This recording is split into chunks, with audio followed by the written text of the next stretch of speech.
Hello বন্ধুরা, আমাকে মাত্র কয়েক মিনিট সময় দিন। আমি আপনাদের কথা দিচ্ছি যে আজ আমি ৭টি জাপানি দর্শন শেয়ার করব, যা আপনাকে পৃথিবীর 97% মানুষের চেয়ে এগিয়ে রাখতে সাহায্য করবে। এবং এটি শুধু দর্শন নয়, আমি এটিকে বাস্তব তথ্য দিয়ে প্রমাণ করব। আজ আমি আপনাকে দেখাবো কিভাবে এগুলো জীবনে কাজে লাগাতে পারেন এবং কিভাবে জাপানিরা এই দর্শনগুলো ব্যবহার করে সফলতা অর্জন করেছে। বন্ধুরা, জাপান হলো এমন একটি দেশ যেখানে প্রতি বছর প্রায় 1500 ভূমিকম্প হয়। এই একই দেশ দুবারেরও বেশি পারমাণবিক বোমার আঘাতে ধ্বংস হয়েছে। প্রাকৃতিক বিপর্যয়, অর্থনৈতিক ধ্বংস সব কিছু পার করেছে। তবুও আজ জাপান বিশ্বের শীর্ষ 5 অর্থনীতির মধ্যে একটি। শুধু অর্থনীতি নয়, স্বাস্থ্য দিক থেকেও দেখুন। এখানে আপনি অনেক দীর্ঘায়ু, সুস্থ, শৃঙ্খলাপূর্ণ মানুষ এবং আধুনিক প্রযুক্তি দেখতে পাবেন। কিন্তু এটা কিভাবে সম্ভব হলো? প্রশ্ন তো এটাই। বন্ধুরা, সবসময় কিন্তু জাপান ধনী সম্পদশালী দেশ ছিল না, বা অসাধারণ সিস্টেমের জন্য হয়নি। আসল কারণ হলো তাদের অটল মানসিকতা। কারণ একটা ভবন ভেঙে পড়লেও আবার তৈরি করা যায়, কিন্তু মানসিকতা ভেঙে গেলে কিছুই সম্ভব নয়। আর জাপানের এই শক্তিশালী মানসিকতা এসেছে তাদের প্রাচীন দর্শন থেকে, যা তারা কখনো ভুলে যায়নি, বরং আজও জীবনে প্রয়োগ করে। এই দর্শনগুলো সাধারণ মানুষকে যোদ্ধায় পরিণত করেছে। এগুলো শুধু নিয়ম নয়, এগুলো আসলে একটি জীবন ব্যবস্থা, যা আপনাকে কমফোর্ট জোন থেকে বের করে এনে শৃঙ্খলার দিকে নিয়ে যায়, বিভ্রান্তি থেকে স্বচ্ছতা, ব্যর্থতা থেকে স্বাধীনতার দিকে নিয়ে যায়। যদি এই 7টি দর্শনের মধ্যে সামান্যও জীবনে প্রয়োগ করতে পারেন, আপনি অবশ্যই অধিকাংশ মানুষের চেয়ে এগিয়ে থাকবেন। চলুন শুরু করি প্রথম দর্শন নিয়ে। প্রথম দর্শন হলো সুগিও, অর্থাৎ আনুষ্ঠানিক কষ্ট বা কষ্টকে সাধনা হিসেবে গ্রহণ করা। জাপানি সন্ন্যাসীরা প্রচন্ড শারীরিক কষ্টকর সাধনায় লিপ্ত থাকেন, যেমন ঘাড় দিয়ে ভারী গাড়ি টানা বা হাজারবার গাছে ঘুষি মারা, যাতে তাদের যে হাতের মুষ্টি লোহার মতো শক্ত হয়। তারা এতটা নমনীয় হয়ে ওঠে যে শরীর কাগজের মতো পাকাতে পারে। অনেকে আবার বরফ ঝরা শীতে জমাট বাঁধা জলপ্রপাতের নিচে ঘন্টার পর ঘন্টা শান্তভাবে বসে থাকতে পারে, যদিও শরীর কাঁপে, তারা নড়ে না।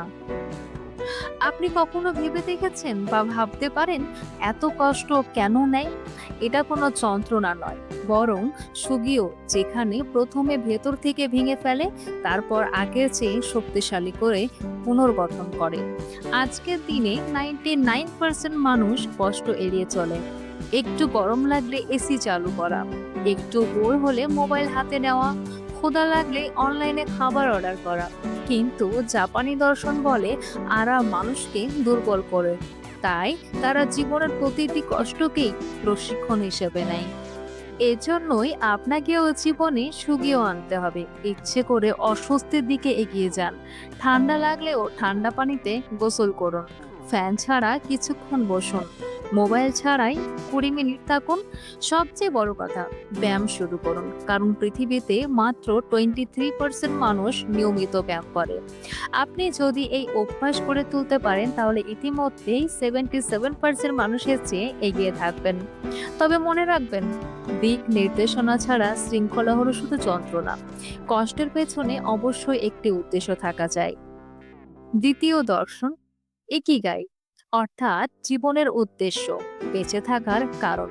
যদি সুগিও হয় আগুন, তবে ইকিগাই হলো দিক নির্দেশক কম্পাস, যা বলে দেয় সেই আগুন কোথায় ছড়াতে হবে।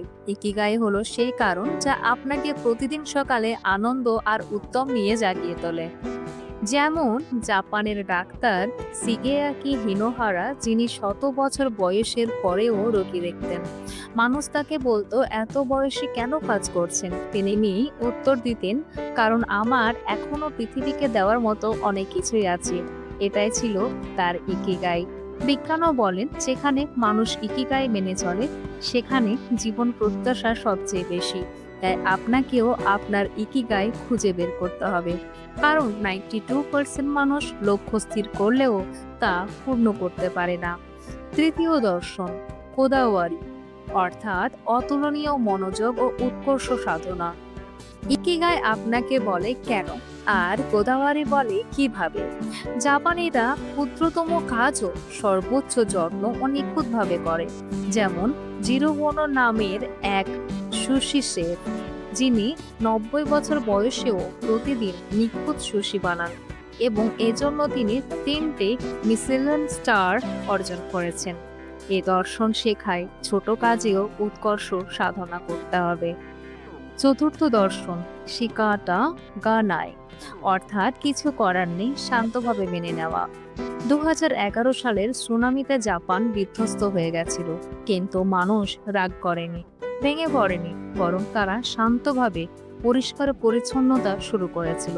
কারণ তারা জানে যা নিয়ন্ত্রণের বাইরে তাতে শক্তি নষ্ট করা একদম বেকার। পঞ্চম দর্শন ওয়াবি সাবি, অর্থাৎ অপূর্ণতাই সৌন্দর্য। জাপানে ভাঙা জিনিস সোনায় মেরামত করার প্রথা আছে। তারা ফাটল লুকায় না, বরং তা তুলে ধরে। এভাবে শেখায় অপূর্ণ জিনিসও মূল্যবান হতে পারে। ষষ্ঠ দর্শন কাইজেন, অর্থাৎ প্রতিদিন ছোট ছোট উন্নতি। টোয়োটার এক কর্মী ছোট্ট পরিবর্তনের মাধ্যমে কোটি কোটি ডলার সাশ্রয় করেছিলেন। এটাই কাইজেন, প্রতিদিন অল্প অল্প উন্নতির দর্শন। আপনি চাইলে দিনে 1 থেকে 2 পৃষ্ঠা বই পড়া দিয়েই শুরু করতে পারেন। সপ্তম দর্শন হলো দানসারি, অপ্রয়োজনীয় জিনিস ছেড়ে দেওয়া। এর অর্থ হলো এক নারী 3000 বই জমিয়ে রাখায় নিজেকে অসহায় বোধ করেছিলেন। পরে তিনি অপ্রয়োজনীয়গুলো ফেলে দিয়ে মনকে মুক্ত করেছিলেন। দানসারি শেখায় অপ্রয়োজনীয় বোঝা ঝেড়ে ফেলুন, নিজেকে খুঁজে পাবেন। বন্ধুরা, আমি আপনাকে 7টি দর্শন বলেছি, কিন্তু একসাথে সবকিছু নয়। একটি বেছে নিন এবং 7 দিন ধারাবাহিকভাবে অভ্যাস করুন। তাহলে আপনি জীবনে পরিবর্তন দেখতে পাবেন। ভিডিওটি কেমন